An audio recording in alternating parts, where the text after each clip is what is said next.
Hello viewers, welcome to 3R classes. आप लोगों की डिमांड पे आज हम लोग शुरू करेंगे रसायन विज्ञान को। उम्मीद थी आप पिछले जीव विज्ञान के वीडियो को अपना सपोर्ट करेंगे, प्यार देंगे, लेकिन आप लोगों ने ऐसा नहीं किया। कोई बात नहीं, अगर आप लोगों को ये वीडियो ये सीरीज़ अच्छी लगती है तो प्लीज़ लाइक एंड शेयर ज़रूर किया करिए, क्योंकि आप लोगों के कहने से ही हम वो शुरू कर रहे हैं, आपने ही उसको सपोर्ट नहीं किया, बड़ा ख़राब लगता है। चलिए शुरू करेंगे रसायन विज्ञान को। रसायन विज्ञान के अंतर्गत पदार्थों के संगठन, संरचना तथा उससे संबंधित भौतिक व रासायनिक गुणों और उससे संबंधित अभिक्रियाओं का अध्ययन किया जाता है। सारे लोग जानते हैं। आगे बात करेंगे। बर्जीलियस को रसायन विज्ञान का पितामह यानी ग्रैंडफादर कहा जाता है। पितामह पितामह में फ़र्क होता है ना। पितामह किसको कहते हैं? दादाजी को बोलते हैं। और पिता किसको बोलते हैं? पापा को बोलते हैं। ठीक है। बर्जीलियस को रसायन विज्ञान का पितामह कहा जाता है। लेवाशियर को आधुनिक रसायन विज्ञान का जनक कहा जाता है। क्वेश्चन यहाँ से पूछा गया था कि आधुनिक रसायन विज्ञान का फादर या जनक किसे कहा जाता है, तो ये लेवाशियर को कहा जाता है। रसायन विज्ञान को एक अलग ज्ञान शाखा के रूप में स्थापित करने का श्रेय किसको जाता है? रॉबर्ट बॉयल को दिया जाता है। पदार्थ का भौतिक वर्गीकरण देखेंगे। ताप और दाब की साधारण दशाओं में द्रव्य को भौतिक अवस्था के आधार पर 3 भागों में वर्गीकृत किया जाता है: ठोस, द्रव एवं गैस। ठोस की अगर बात करेंगे तो पदार्थ की वह भौतिक अवस्था ठोस कहलाती है जिसकी आकृति और आयतन निश्चित होता है, जैसे कि धातुएं, लकड़ी, लवण, ईंटें आदि। ये क्या है? ठोस वस्तुएं। ये बेसिक सी चीज़ें हैं, आप लोग पहले से इनको जानते हैं। द्रव की अगर बात करेंगे, पदार्थ की वह भौतिक अवस्था जिसका आयतन निश्चित होता है। क्वेश्चन पूछा जाता है, ठीक है, जिसकी भौतिक अवस्था, जिसका आयतन तो निश्चित है लेकिन उसकी आकृति निश्चित नहीं होती है। मतलब जिस भी पात्र में अगर उसको रखा जाता है तो वो उसी की आकृति को ग्रहण कर लेता है, वही द्रव कहलाता है, जैसे कि दूध है, जल, अल्कोहल, मरकरी आदि। गैस पदार्थ की वे भौतिक अवस्था जिसका आयतन और आकृति दोनों ही अनिश्चित होते हैं। मतलब आयतन और आकृति दोनों निश्चित नहीं है, क्योंकि ये उस पूरे पात्र में फैल जाता है जिसमें इसको भरा जाता है, जैसे कि gas hydrogen, oxygen, carbon dioxide, वायु आदि, ये सारी गैसेस हैं, जानते हैं ना।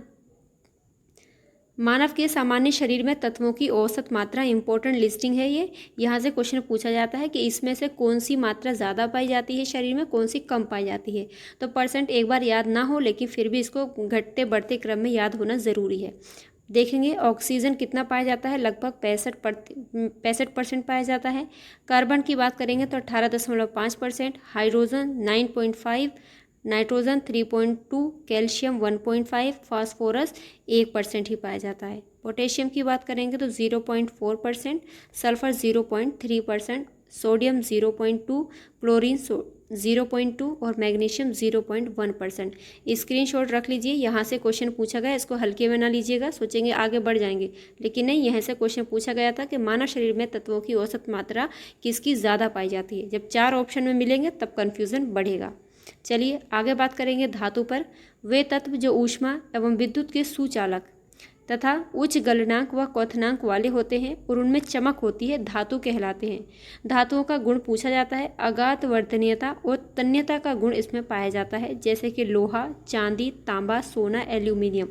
अगाध वर्तनीय मतलब इनको घात में, मतलब इनको पीट पीट कर इनको पतली चादर के रूप में बना दिया जाता है। और तन्यता मतलब इनको तार के रूप में, मतलब इनको खींच करके पतला किया जाता है। तो ये क्या कहलाते हैं? तन्यता का गुण कहलाते हैं, और ये पूछे भी गए हैं।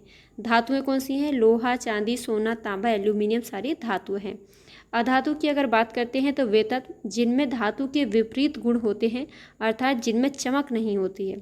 आयोडीन को छोड़कर, आयोडीन इसका अपवाद है, ठीक है, क्योंकि आयोडीन में चमक होती है और ये एक अधातु है। यही क्वेश्चन पूछा हुआ है।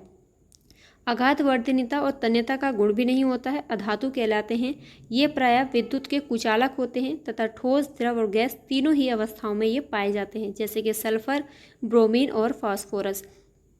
तीनों के नाम याद रखिएगा। क्वेश्चन पूछा जाता है कि ब्रोमीन क्या है, तो ब्रोमीन एक अधातु है, फास्फोरस अधातु है, सल्फर भी एक अधातु है। ब्रोमीन कैसी अधातु है? ये द्रव होती है, ठीक है, लाल कलर की द्रव अधातु है।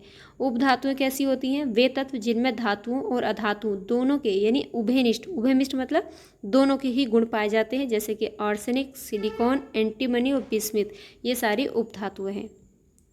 कार्बनिक यौगिक की बात कर ली जाए तो ये वे यौगिक जो मुख्यतः जीवित स्रोतों से प्राप्त होते हैं तथा ऐसे यौगिक जिनमें कार्बन के एक या अधिक परमाणु अन्य तत्वों के परमाणु मुख्यतः हाइड्रोजन, ऑक्सीजन, नाइट्रोजन से सहसंयोजी बंध के द्वारा जुड़े होते हैं, कार्बनिक यौगिक कहलाते हैं। राइट। अकार्बनिक यौगिक वे यौगिक जिनका निर्माण किन्हीं दो या दो से अधिक तत्वों सामान्यतः कार्बन के अतिरिक्त के संयोग से बना होता है। अकार्बनिक यौगिक कहलाते हैं जैसे कि जल और नमक। इंपॉर्टेंट है, नोट करिएगा। मिश्रण दो या दो से अधिक पदार्थों को किसी भी अनुपात में मिलाने पर निर्मित पदार्थ मिश्रण कहलाता है। इन्हें साधारण भौतिक विधियों द्वारा पुनः पृथक किया जा सकता है। जानते हैं ये बात तो पहले से। मिश्रण दो प्रकार के होते हैं, एक समांगी मिश्रण, दूसरा विषमांगी मिश्रण। परमाणु द्रव्य का वे सूक्ष्मतम कण जिसमें रासायनिक क्रिया में भाग लेने का गुण विद्यमान होता है परमाणु कहलाता है। परमाणु भार किसी तत्व का परमाणु भार वह संख्या होती है जो ये प्रदर्शित करती है कि उस तत्व का एक परमाणु कार्बन 12 के परमाणु के 12वें भाग के द्रव्यमान अथवा हाइड्रोजन परमाणु के 1.008 भाग के द्रव्यमान से कितना गुना भारी है, ये परमाणु भार कहलाता है। द्रव्यमान संख्या परमाणु के नाभिक में उपस्थित प्रोटॉन और न्यूट्रॉन की कुल संख्या के योग को द्रव्यमान संख्या कहते हैं। द्रव्यमान संख्या आपसे पूछा भी जाता है कि द्रव्यमान संख्या कैसे निकालते हैं, तो जो नाभिक होता है, परमाणु के नाभिक होता है, उसमें प्रोटॉन और न्यूट्रॉन इन दोनों को जोड़कर है या इन दोनों के योग से क्या मिलता है, द्रव्यमान संख्या। क्वेश्चन पूछा जाता है परमाणु के नाभिक में क्या उपस्थित होता है, तो प्रोटॉन और न्यूट्रॉन।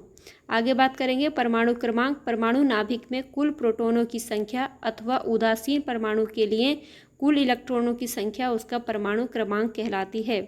प्रमुख लवण और उनका रासायनिक नाम, उनका उपयोग। यहाँ से क्वेश्चन पूछे जाते हैं। साधारण नमक जो हम लोग खाते हैं, सोडियम क्लोराइड NaCl, इसका प्रयोग कैसे किया जाता है, खाने में, अचार के परिरक्षण, मांस और मछली के संरक्षण में किया जाता है। खाद्य पदार्थों के परिरक्षण में किसका प्रयोग किया जाता है, बेंजोइक का प्रयोग किया जाता है ना, बेंजोइक अम्ल का। धावन सोडा मतलब धोने वाला सोडा, सोडियम कार्बोनेट। बहुत क्वेश्चन बनता है यहाँ पे सोडियम कार्बोनेट और सोडियम बाइकार्बोनेट में बहुत कन्फ्यूजन होती है, तो याद रखिएगा जो धावन सोडा है वो सोडियम कार्बोनेट होता है, जबकि जो खाने का सोडा होता है वो बाइकार्बोनेट होता है। ये भी याद रखिएगा, Na2CO3 सोडियम कार्बोनेट। कपड़ा धोने कांच, कास्टिक सोडा और अपमार्जक चूर्ण के रूप में इसका प्रयोग होता है। डायरेक्ट क्वेश्चन पूछा जाता है कि कपड़े धोने के लिए किस सोडे का प्रयोग करते हैं, तो धावन सोडा। इसका रासायनिक नाम क्या होता है, सोडियम कार्बोनेट। क्वेश्चन एकदम डायरेक्ट इसमें मैचिंग में पूछा जाता है। आपको साधारण नमक दे देगा, धावन सोडा, खाने का सोडा, फिटकरी दे देगा, उसको मैश करने दिया जाएगा। तो ये सारे नाम इनका याद रखना बहुत ज़रूरी है। खाने के सोडे की बात कर ली जाए तो सोडियम बाइकार्बोनेट NaHCO3, ये रासायनिक नाम याद रखिएगा। बेकिंग पाउडर अग्निशमन तथा पेट की अम्लता को कम करने के लिए खाने के सोडे का प्रयोग किया जाता है। फिटकरी पोटेशियम एल्यूमिनियम सल्फेट K2SO4Al2SO2 का होल 3 24H2O, ये इसका रासायनिक नाम है। रंगाई कटे हुए स्थान से रक्त स्राव को रोकने, ये क्वेश्चन पूछा गया था कि कटे हुए स्थान से रक्त को रोकने के लिए किसका प्रयोग करते हैं, तो फिटकरी का प्रयोग किया जाता है। और ये पानी को शुद्ध करने में, ये दादी नानी के ज़माने से चला आ रहा है, सब लोग जानते ही हैं। शोरा क्या होता है, पोटेशियम नाइट्रेट इसका रासायनिक नाम है। बारूद बनाने और उर्वरक के रूप में इसका प्रयोग करते हैं। नीलत होता है, बहुत क्वेश्चन पूछा जाता है। कॉपर सल्फेट याद रखिएगा, CuSO4 5H2O इसका रासायनिक नाम है। कवकनाशी विद्युत लेपन, रंगाई और छपाई में इसका प्रयोग किया जाता है। कुछ प्राकृतिक अम्ल हैं, ये देख लीजिएगा, इंपॉर्टेंट है। सेब में कौन सा अम्ल पाया जाता है, मैलिक अम्ल। बहुत क्वेश्चन पूछा जाता है। चींटी के डंक है या बिच्छू के डंक में फॉर्मिक अम्ल पाया जाता है। फॉर्मिक अम्ल को मेथेनोइक अम्ल भी कहते हैं, ठीक है। सेब में मैलिक अम्ल, एकदम रट लीजिए, स्क्रीनशॉट रखिएगा, यहाँ से क्वेश्चन पूछते हैं। सिरका एसिटिक अम्ल, सिरका एसिटिक अम्ल। दही या खट्टा दूध में लैक्टिक अम्ल होता है। अंगूर है, इमली, केला, केले में भी टार्टरिक अम्ल होता है। हम लोग अंगूर और इमली पढ़ के जाते हैं, लेकिन एक बार क्वेश्चन पूछा गया था अंगूर, इमली और केले में कौन सा अम्ल पाया जाता है, तो टार्टरिक अम्ल पाया जाता है। और जितने भी खट्टे फल होते हैं, जो रसीले फल होते हैं, उनमें सिट्रिक अम्ल पाया जाता है, जैसे कि नारंगी, संतरा और नींबू, इसमें सिट्रिक अम्ल पाया जाता है। चलिए आज की क्लास को यहीं पे कंप्लीट करते हैं, इसके आगे कल कंटिन्यू करेंगे। आप लोग प्लीज़ इसको लाइक एंड शेयर ज़रूर किया करिए। आप लोगों की डिमांड से ही मैं इसको वीडियो को बनाती हूँ, लेकिन आप लोग बिल्कुल सपोर्ट नहीं करते हैं। अच्छे से पढ़ते रहिए, बार बार रिवीजन करते रहिए, कामयाबी ज़रूर मिलेगी। इसके साथ बहुत जल्दी ही हम लोग मॉडर्न हिस्ट्री का क्वेश्चन ज़रूर शुरू करने जा रहे हैं, 1-2 दिन में शुरू करेंगे। आप लोग उसको भी ज़रूर देखिएगा। चलिए मिलेंगे अगली क्लास में, बाय।